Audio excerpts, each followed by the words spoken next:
Hi friends, हमारे जो कथाएं होती हैं, सोमवार की कथा, मंगलवार की कथा, हर वार की कथा या हर व्रत की कथा, हर व्रत एक कथा से ही संपन्न होता है जब तक हम कथा नहीं सुन लेते। क्यों? क्योंकि कथाओं में सक्सेस स्टोरी है किसकी? भगवान की, ईश्वर की, हमारे देवी देवताओं की सक्सेस स्टोरी है। हम लोग बहुत ज़्यादा जुड़े होते हैं सक्सेस स्टोरी से, मतलब कथाओं से। कैसे? जब हम कथा पढ़ते हैं तो उसमें हमें वो चीज़ें पता चलती हैं कि किस तरह से हम पूजा अर्चना करें विश्वास के साथ तो हमारी मनोकामनाएं पूर्ण होंगी। इसी चीज़ को आगे बढ़ाते हुए मैं अब क्या करने जा रही हूँ, हर दिन की एक कथा अपलोड करूँगी। आप लोग क्या करोगे, जिस भी दिन की कथा आप सुनना चाहते हैं, सपोज अगर आज सोमवार है, मंडे है, तो आप लोग उस दिन की कथा ज़रूर सुने। क्यों बोल रही हूँ? क्योंकि कथाओं में, हमारे पुराणों में ये साफ साफ शब्दों में लिखा हुआ है कि मैं आपको बताती हूँ कि भगवान शिव कह रहे हैं, आज मैं आप लोगों को सोमवार की कथा सुनाने जा रही हूँ। तो सोमवार हम सब जानते हैं शंकर जी पार्वती माँ से है रिलेटेड, और इनकी कथा, और कथा जब मैं सुनाऊंगी तो उसी लय में, उसी भाषा में आपको सुनाऊंगी जैसे बुक्स में लिखी है। लेकिन हाँ, कहीं पे कोई भाषा ऐसी है जो बहुत शुद्ध हिंदी में है, लेकिन हम नॉर्मल लैंग्वेज की भाषा बहुत जल्दी हमारा सबकॉन्शियस माइंड पकड़ता है, तो वो मैं वहाँ पे आप लोगों को उसको शायद एक्सप्लेन कर दूँ, समझा दूँ, ताकि आपको अच्छे से समझ आ जाए ईजिली। ओके, इसके साथ साथ एक चीज़ और, क्या होता है, हम कथा सुनने में विश्वास तो है, ठीक है, लेकिन कथाएं हमें बड़ी बोरिंग लगती है। जब अगर कोई हम लोगों की आदत होती है, कोई अगर पूजा में अपने घर बुला रहा है, सपोज सत्यनारायण भगवान की कथा है और किसी ने आपको बुलाया है, अब तो ऐसा लगता है कि जब हम जाने, अगर मान लीजिए आपको पूजा का टाइम किसी ने बोला है कि 9 बजे की पूजा है और आप 9 बजे सुबह आ जाइएगा, तो हम लोगों की इंसानी फितरत क्या है, हम ये सोचते हैं अरे अभी तो कथा होने में 1 घंटा लगेगा, थोड़ा रुक के जाएंगे, तब तक तो पूजा खत्म हो जाएगी, प्रसाद के टाइम पे जाएंगे। ये चीज़ कभी हेल्प नहीं करेगी। कथाएं या पूजा हवन में जब आपको जाना है, किसी ने आपको बुलाया है, तो कोशिश कीजिए कथा शुरू होने से भी पहले आप पहुंच जाएं। मतलब कथा अगर शुरू होने वाली है 9 बजे, तो आप कोशिश कीजिए कि कम से कम 10-15 मिनट पहले पहुंचे, और जहां पे पूजा की तैयारी हो रही है, कथा की तैयारी हो रही है, वहां पे हो सके तो अपना कुछ हाथ बटाइए, वो जो तैयारियां हैं उसमें कुछ हाथ लगाइए। ओके, अगर आप नहीं कर सकते हैं, सब तैयारियां हो चुकी हैं, तो कथा के टाइम पे पहुंचिए, कथा सुनिए। ठीक है, पंडित जी जो कथा सुनाते हैं वो उनके लय में होती है, उनके संस्कृत भाषा में होती है। मे भी हो सकता है ऐसा कभी कभी लगता है कि कनेक्टेड फील नहीं कर रहे, लोग बातें करने लगते हैं, लेकिन प्लीज अगर आप ध्यान लगाओगे, ध्यान से सुनोगे, ये चीज आप लोगों को हेल्प करेंगी। क्यों कथाओं का ये चलन मैं क्यों शुरू करने जा रही हूँ कि मैं हर मंडे हो गया, हर ट्यूसडे हो गया, हर वेडनेसडे, हर डेज की कथा मैं अब डालने वाली हूँ। और आप लोगों का काम रहेगा, जिस दिन की शुरुआत आप कर रहे हो, जैसे मेडिटेशन से, व्रत से, पूजा से, मंत्रों से करते हो, अब आप लोग क्या करोगे, जो अगर मंडे है तो मंडे मॉर्निंग में आप ये वीडियो ऑन करो, आप नॉर्मल फ्रेशन अप होकर के भी आप अपने पलंग पे, बेड पे बैठ जाओ, जहाँ पे भी शांति में बैठ जाओ, और वहाँ पे ये कथा आप सुन लो। क्योंकि कथाओं को सुनने से बहुत फायदा होता है, आपके कर्मों के बंधन से आपको मुक्ति मिलती है। जो कामिक इफेक्ट्स हमारे साथ होते हैं, जिनकी वजह से हमारी लाइफ में प्रॉब्लम्स आ रहे होते हैं, विशेष मैनिफेस्ट नहीं होती है, ब्लॉकेजेस लगते हैं, जब आप कथा सुनते हो तो इसमें इतनी पावर्स है कि आपके कर्म कटते हैं। आप को जब मैं कथा सुनाऊंगी तो उसमें आप ये चीज़ रिलेट कर पाओगे कि कहाँ पे ये चीज़ सेट बैठ रही है, जो मैं बोल रही हूँ कि कर्म कटते हैं। ओके, और चीज़ें आसान होती है, लाइफ आसान होती है। ठीक है, तो क्योंकि आज रोज़मर्रा की ज़िंदगी में हमारे पास इतना टाइम नहीं है, राइट, कि हम इस तरह का पूरा प्रॉपर पूजा हवन करवा पाएँ, हर दिन की व्रत कथा बैठ के किताब पढ़ पाएँ, इसलिए मैं बहुत सिंपल और बहुत शॉर्ट वीडियोस कोशिश करूँगी, जितनी जल्दी कथा की ये स्टोरी फटाफट से 5-10 मिनट में ख़त्म हो जाए, वो आप लोग डेली सुनिए। डेली मतलब हर वार के हिसाब से सुन लीजिए। और अगर आपको लगता है कि मेरी कनेक्टिविटी सिर्फ सोमवार के व्रत कथा से है, तो आप उसको सुनिए, बट सुनिए, सुनने से मनोकामनाएं पूर्ण होती हैं, विशेष पूर्ण होती हैं, कर्म कटते हैं। इसकी जो लास्ट की लाइन है कथा की, वो पहले ही सुना रही हूँ ताकि आप लोग मोटिवेटेड रहो सुनने के लिए। इसमें साफ लिखा हुआ है कि भगवान शंकर बोलते हैं कि मैंने तेरे सोमवार के व्रत करने और व्रत कथा सुनने से प्रसन्न होकर तेरे पुत्र को लंबी आयु प्रदान की है। इसी प्रकार जो कोई सोमवार व्रत करता है या सुनता और पढ़ता है, उसके सभी दुख दूर होते हैं और सभी मनोकामनाएं पूर्ण होती हैं। ये जो पंक्तियां हैं इसको अपने ब्रेन में, अपने सबकॉन्शियस माइंड में बिठा लीजिए, ठीक है, कि इतना मेराक्युलस है ये, और इसीलिए मैं ये कथाएं आप लोगों के लिए लेके आई हूँ और आप लोगों को सुनाऊंगी। आप लोगों का काम है कि आप हर दिन अपनी अपनी जो भी कथाएं हैं, जो दिन के हिसाब से हैं वो, या फिर कोई एक पर्टिकुलर कथा से आप रिलेटेड हो तो उस कथा को मॉर्निंग में आप सुन ले तो अपना दिन शुरू करें। अगर मॉर्निंग में इनकेस आपका छूट गया है तो दिन में कभी भी आप सुने। कथा को सुनने के लिए कोई पर्टिकुलर टाइम नहीं है, जब मन करता है तब सुने, जरूर सुने, ओके। और अगर व्रत करके विधि विधान से कथा कैसे पढ़नी है, कैसे करनी है, उसका पूरा डिटेल वीडियो मैं अपने ज्ञान 24 पर डाल दूंगी। कि अगर मान लीजिए आप सोमवार का व्रत कर रहे हैं तो किस तरह से पूजा करनी है, क्या खाना है, क्या पहनना है, क्या करना है, कैसे कथा पढ़नी है, सुनना है, सुनाना है, वो सारा डिटेल ज्ञान 24 पे मिलेगा आपको, ठीक है। वो हमारे धार्मिक चीज़ों से रिलेटेड है, धार्मिक बातें सारी ज्ञान 24 पे, ठीक है। उसको जिन लोगों ने सब्सक्राइब नहीं किया प्लीज़ कर लीजिए ताकि आप लोगों को हेल्प मिले, ओके। आप लोग जो भी इस तरह के इन्फॉर्मेशन आते हैं उनसे आप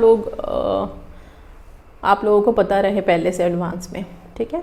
सो अब यहाँ पे जो है वो है हम अट्रैक्ट करते हैं, अट्रैक्शन की बात करते हैं तो हम सक्सेस अट्रैक्ट करते हैं, राइट। और ये कथाएं आप लोगों के लाइफ में बहुत हेल्प करने वाली है, आप लोगों को सक्सेस अट्रैक्ट करने में, कार्मिक इफेक्ट से छुटकारा दिलाने में, ठीक है। सो इसी के साथ ये वीडियो मैं यहीं पे एंड करती हूँ। नेक्स्ट वीडियो मैं इसका एक प्लेलिस्ट अपने चैनल पे डाल दूंगी व्रत कथा के नाम से, ओके। व्रत कथा, अट्रैक्ट सक्सेस फ्रॉम व्रत कथा, ऐसे करके मैं डाल दूंगी। तो आप लोग उस प्लेलिस्ट में जाकर के हर दिन की कथा डे वाइज रहेगी, आप कोई भी डे की कथा उठाइए और उसको सुनिए, ठीक है। अगर कोई फास्ट आने वाले हैं या बड़े बड़े तीज त्योहार हैं उनकी जो कथाएं होंगी वो भी मैं वहां पे स्टोरीज डालूंगी, ताकि वो स्टोरीज आप उस दिन जरूर पढ़ें, सुने, एंड सबकॉन्शियस माइंड उसी चीज को एक्सेप्ट करता है, राइट। सो इसी चीज के साथ अभी सबसे पहले तो मैं ये मंडे की कथा अभी एक वीडियो बना करके अपलोड कर देती हूँ। इस वीडियो के बाद आप लोग मंडे की कथा की वीडियो सुनिए। कल से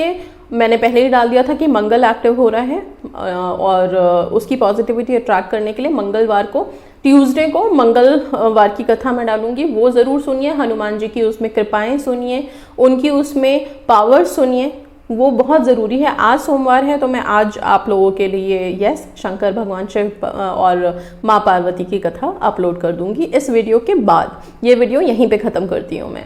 इसी के साथ thank you so much and God bless you all. सोमवार व्रत कथा, ये कथा सुनने के बाद आप सभी अपनी अपनी मनोकामना, अपनी अपनी विनतियाँ, परेशानियाँ जो भी है भगवान शिव से प्रार्थना कर सकते हैं। भोले शंकर बहुत भोले हैं, सबकी मनोकामनाएं ज़रूर पूर्ण करेंगे। इस कथा को पूरी श्रद्धा भक्ति से सुनिएगा, आप कहीं पे भी बैठ के इसको आराम से सुन सकते हैं, ओके। सो इसको हम स्टार्ट करते हैं। एक बार किसी एक नगर में एक साहूकार था। उसके घर में धन की कोई कमी नहीं थी, लेकिन कोई संतान न होने के कारण वह बहुत दुखी था। संतान प्राप्ति के लिए वह हर सोमवार को व्रत रखता था और पूरी श्रद्धा के साथ शिव मंदिर जाकर भगवान शिव और माता पार्वती की पूजा करता था। उसकी भक्ति देखकर एक दिन माँ पार्वती प्रसन्न होकर भगवान शिव से साहूकार की मनोकामना पूर्ण करने का निवेदन करने लगी।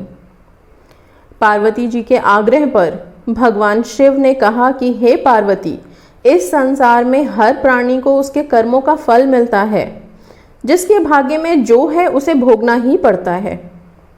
लेकिन पार्वती जी ने साहूकार की भक्ति देखकर उसकी मनोकामना पूर्ण करने की इच्छा व्यक्त की। माता पार्वती के आग्रह पर शिवजी ने साहूकार को पुत्र प्राप्ति का वरदान तो दिया, लेकिन उन्होंने बताया कि यह बालक 12 वर्ष तक ही जीवित रहेगा। माता पार्वती और भगवान शिव की बातचीत को साहूकार सुन रहा था, इसलिए उसे ना तो यह इस बात की खुशी थी और ना ही दुख था। वह पहले की भांति शिवजी की पूजा करता रहा। कुछ समय के बाद साहूकार की पत्नी ने एक पुत्र को जन्म दिया। जब वह बालक 11 वर्ष का हुआ तो उसे पढ़ने के लिए काशी भेज दिया गया। साहूकार ने पुत्र के मामा को बुलाकर उसे बहुत सारा धन देते हुए कहा कि तुम इस बालक को काशी लेके जाओ, विद्या ग्रहण करने के लिए, पढ़ने के लिए काशी भेजा। तुम लोग रास्ते में यज्ञ कराते जाना और ब्राह्मणों को भोजन दक्षिणा देते हुए जाना। ये चीज़ हम सबको पता है कि जब हम यज्ञ कराते हैं और दान दक्षिणा देते हैं, चैरिटी करते हैं, तो उससे भी हमारे कर्म कटते हैं।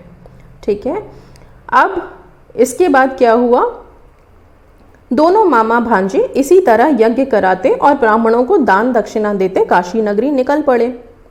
इस दौरान रात में एक नगर पड़ा जहां नगर के राजा की कन्या का विवाह था, लेकिन जिस राजकुमार से उसका विवाह होने वाला था वह एक आंख से काना था। राजकुमार के पिता ने अपने पुत्र के काना होने की बात को छुपाने के लिए सोचा, क्यों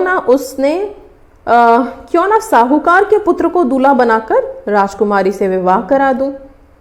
विवाह के बाद इसको धन देकर विदा कर दूंगा और राजकुमारी को अपने घर ले आऊंगा।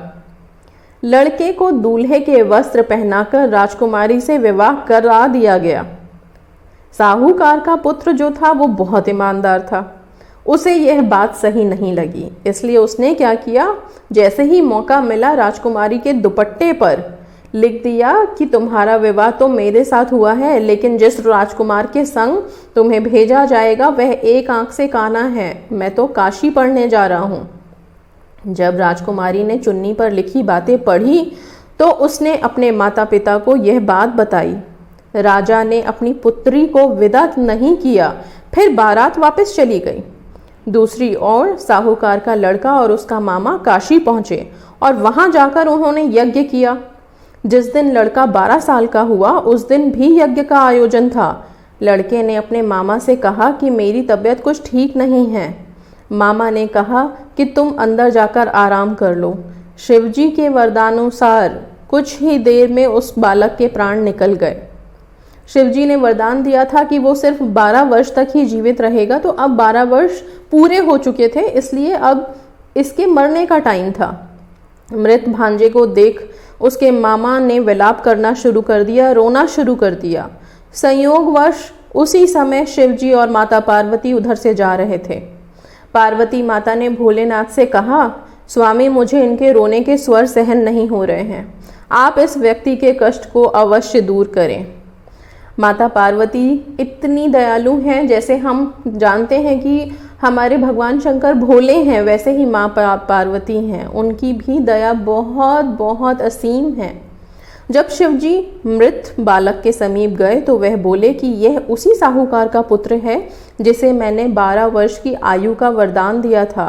अब इसकी आयु पूरी हो चुकी है। लेकिन मातृभाव से विभोर माता पार्वती ने कहा कि हे महादेव, आप इस बालक को और आयु देने की कृपा करें, अन्यथा इसके वियोग में इसके माता पिता भी तड़प तड़प कर मर जाएंगे।